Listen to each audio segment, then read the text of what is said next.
အားလုံးပဲမင်္ဂလာပါဗျအာကာကြီးစီဂီတာအနေတကယ်ချင်းတို့ကိုပြန်လည်ပြီးတော့ကြိုဆိုလိုက်ပါတယ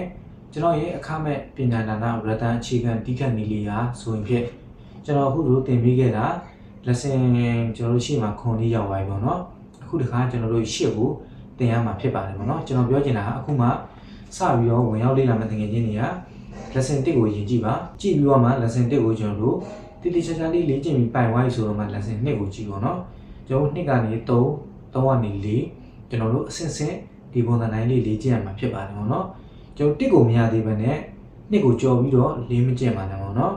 ်ဘာဖြစ်လို့ဆိုတော့ဒီလေ့ကျင့်ခန်းလေးဆိုတာဒီကျွန်တော်တို့လည်းအခုရင်တော့လုပ်ခဲ့ရတာပေါ့နော်ဒီလေ့ကျင့်ခန်းလေးကိုကျွန်တော်တို့ပိုင်နိုင်စွာလေ့ကျင့်နိုင်ပေါ်မှာခေါ်ရိတ်ခံရတဲ့ခါကြလို့ရှိရင်လွယ်ကူသွားမှာဖြစ်ပါတယ်ပေါ့နော်အခုမှဝင်ရောက်လေ့လာမယ့်တကယ်ချင်းတွေအတွက်ကျွန်တော်ပြောချင်တာခေါ်တွေကိုကျွန်တော်တို့ကြော်မကင်ပါနဲ့ပေါ့နော်လက်လေ့ကျင့်ခန်းလေးအရင်လုပ်ပါ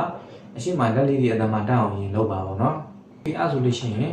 ကျွန်တော်တို့အရှိမလက်ဆင့်ခွန်ကိုလေ့ကျင့်ခဲ့ပြီးတဲ့တကယ်ချင်းတွေပိုင်ပိုင်နိုင်ရပြီဆိုလို့ရှိရင်ကျွန်တော်တို့လက်ဆင့်8ကိုကြည့်နိုင်ပါပြီပေါ့နော်โอเคအဲ့ဆိုလို့ရှိရင်ကျွန်တော်ရှေ့မှာသင်ပေးခဲ့တာစီခေါ့လေးကိုကျွန်တော်သင်ပေးခဲ့တယ်ပေါ့နော်စီခေါ့လေးကိုကျွန်တော်အရင်ရှေ့မှာလက်ဆင့်ခွန်မှာသင်ပေးခဲ့တယ်ပေါ့နော်โอเคအဲ့ဆိုလို့ရှိရင်စီခေါ့လေးကိုကျွန်တော်သင်ပေးခဲ့တာဒီပထမကိုင်းနဲ့တော့မသုံးသေးဘဲနဲ့ကျွန်တော်တို့လက်တွေမှတ်မိအောင်လို့အရင်လွှတ်လိုက်ခိုင်းလိုက်ကျွန်တော်လေ့ကျင့်ခိုင်းခဲ့တယ်ပေါ့နော်အခုလောက်ဆိုလို့ရှိရင်တကယ်ချင်းနေရလာပြီထင်ပါတယ်ပေါ့နော်လက်ဆင့်လေးကိုโอเคအဲ့ဆိုလို့ရှိရင်ကျွန်တော်တို့ CO ကျွန်တော်တို့ဒီညာဘက်လက်လေးပါသုံးပြီးတော့လေ့ကျင့်မယ်ပေါ့နော်ကျွန်တော်တို့4 time နဲ့၄ချက်ပေါ့နော်ကျွန်တော်တို့ပြီးရင်လွှတ်မယ်ပြီးရင်ပြန်ကန်မယ်၄ချက်ပြန်တယ်ကျွန်တော်တို့တစ်ချက်လွှတ်လိုက်မယ်ပေါ့နော်လွှတ်ပြီးတော့ကျွန်တော်တို့တစ်ချက်ပြန်ထောင်းမယ်လွှတ်မယ်ပြီးရင်ပြန်ထောက်မယ်ပြီးရင်လွှတ်မယ်ပြန်ထောက်မယ်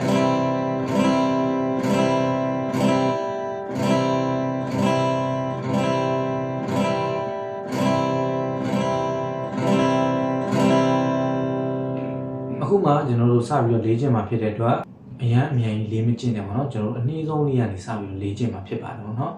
အဲ့တော့မှကျွန်တော်တို့အရန်အမြန်ကြီးလေ့ကျင့်လိုက်လို့ရှိရင်မဖြစ်နိုင်ဘူးပေါ့နော်ကျွန်တော်တို့အခုမှကင်တာစတင်မှတကယ်ချင်းနေတွေ့ကြတော့အရန်ခက်ခဲနေလိမ့်မှာဖြစ်ပါတယ်ပေါ့နော်ကျွန်တော်တို့အနည်းဆုံးလေးကနေစပြီးတော့တီးရမှာဖြစ်ပါတယ်ပေါ့နော်တဖြည်းဖြည်းနဲ့မှကိုကမြန်မြန်လေးတီးလာနိုင်မှာဖြစ်ပါတယ်ပေါ့နော်တဖြည်းဖြည်းနဲ့တစ်စက်ချင်းကျွန်တော်တို့မထုံလုံးလေးဖွင့်ပြီးတော့မထုံလုံးလေး50လောက်ထားတယ်ပေါ့နော်ကျွန်တော်တို့ဒီနေ့မှ50လောက်တီးလိုက်တယ်ဒီ50လောက်ပိုင်နိုင်သွားပြီဆိုလို့ရှိရင်နောက်ထပ်50တင်50နဲ့အဲ့လိုမျိုးတစ်စက်ချင်းဒီတမတ်ချင်းဒီကျွန်တော်တို့တိုးပြီးတော့မြန်မြန်လေးလေ့ကျင့်နိုင်သွားလိမ့်မယ်ပေါ့နော်တဖြည်းဖြည်းနဲ့အစပိုင်းကျတော့ကျွန်တော်တို့အတန်မထွက်တာတွေဒီလိုတွေလည်းဖြစ်နိုင်ပါတယ်ပေါ့နော်အတန်မထွက်ဘူးကျိုးတွေညှိနေပေါ့နော်ကျိုးတွေကညှိနေတယ်အားကြောင့်ညှိရဆိုခုမှစဒီလိုပေါ့နော်အဲ့တော့ကျွန်တော်တို့ရှေ့မှာကျွန်တော်သင်ပေးခဲ့တဲ့အတိုင်းကျွန်တော်လေ့ကျင့်ခဲ့တဲ့တကယ်ချင်းတွေကဒီခေါ်လေးခံရတာအရင်မခက်တော့ဘူးထင်ပါတယ်ပေါ့နော်ဘာဖြစ်လို့ဆိုတော့ကျွန်တော်လက်လေ့ကျင့်ရနေရင်တော့ပေါ်မှာဒီလက်တွေလည်းကားနိုင်တော့ပြီးကျွန်တော်ထင်ပါတယ်ပေါ့နော်အဲ့တော့ကားနိုင်မှကျွန်တော်ဒီခေါ်လေးခံရတာအဆင်ပြေမှာဖြစ်ပါတယ်ပေါ့နော်အခုကျွန်တော်သင်ပေးခဲ့တဲ့ဒီ lesson 8မှာဒီ C လေးကိုကျွန်တော်တို့မထုံလုံးလေးဖွင့်တော့ဒီလိုတိုင်းလေးပဲလွှတ်လိုက်ခိုင်းလိုက်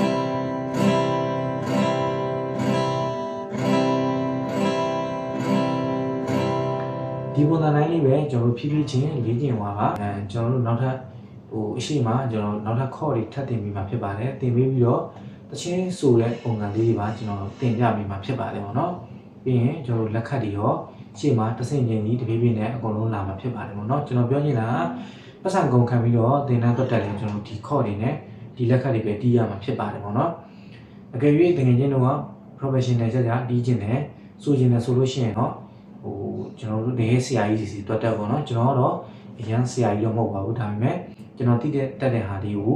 ပြန်ပြီးတော့ sharing လုပ်ပေးခြင်းဖြစ်ပါတယ်သင်ငယ်ချင်းတို့ကိုပတ်စံကြီးကုန်ကြမှာဆိုလို့ပေါ့နော်အစားစားရခက်ခဲနေတဲ့အခြေအနေကြီးမှာကျွန်တော်ကကိုချင်းစာလို့ဒါလေးကိုလုပ်ပေးခြင်းဖြစ်ပါတယ်ပေါ့နော်ကျွန်တော်ဘုံကျွန်တော်ဘေးနေပဲကျွန်တော်ကိုယ်ပိုင်ပစ္စည်းတွေနဲ့ပဲလုပ်ပေးခြင်းဖြစ်ပါတယ်ပတ်စံတစ်ချက်တည်းများမမြင်တော့ပါဘူးเนาะအခမဲ့ကျွန်တော်တင်ပေးတာဖြစ်ပါတယ်เนาะတကယ်ချင်းတော့လုပ်ပေးရမှာကြတော့ဒီရဲ့ lesson လေးကိုကျွန်တော်တို့တိတိကျကျလေးပေါ့เนาะအချိန်လေးပြီးတော့လေ့ကျင့်ပေးဖို့ပဲလိုအပ်တယ်ပေါ့เนาะအဲ့တော့ကျွန်တော်တေချာလေးလေ့ကျင့်မယ်ဆိုလို့ရှိရင်ကျွန်တော်လည်းတင်ပြကြုံနှက်တယ်ပေါ့เนาะโอเคအဲ့ဆိုလို့ရှိရင်ကျွန်တော် lesson 8မှာတင်ပေးခဲ့တာစီခေါ့လေးကိုကျွန်တော်တို့ပို့တိုင်နေတဲ့တစ်ချက်ချင်းစီပဲကျွန်တော်တို့ဒီ down လေးပဲတီးပြီးတော့လက်လေးကဒီဘက်လက်လေးကကျွန်တော်တို့ဘယ်ဘက်လက်က ကင်လိုက်လွတ်လိုက်နဲ့အဲ့ပုံစံတိုင်းလေးလေးကျင်ပါမယ်နော်အဲ့ဆိုကျွန်တော်လည်းဒူတစ်ခေါက်ပြန်တီးကြည့်အောင်လွတ်မယ်ပြန်ကင်မယ်လွတ်မယ်ပြန်ကင်မယ်လွတ်မယ်ပြန်ကင်မယ်လွတ်မယ်ပြန်ကင်မယ်ဒါလေးကိုပဲကျွန်တော်တို့ခောက်ခါအကျဉ်းအများကြီးကျွန်တော်တို့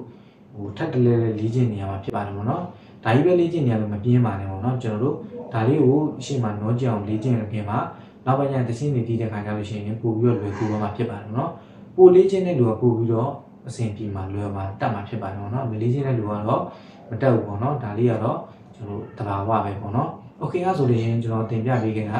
ဒီ lesson 8ကတော့ဒီလောက်ပါပဲနောက်ထပ် lesson 9မှာထပ်ပြီးတော့ကျွန်တော်တို့ထပ်ပြီးတော့တွေ့ကြမယ်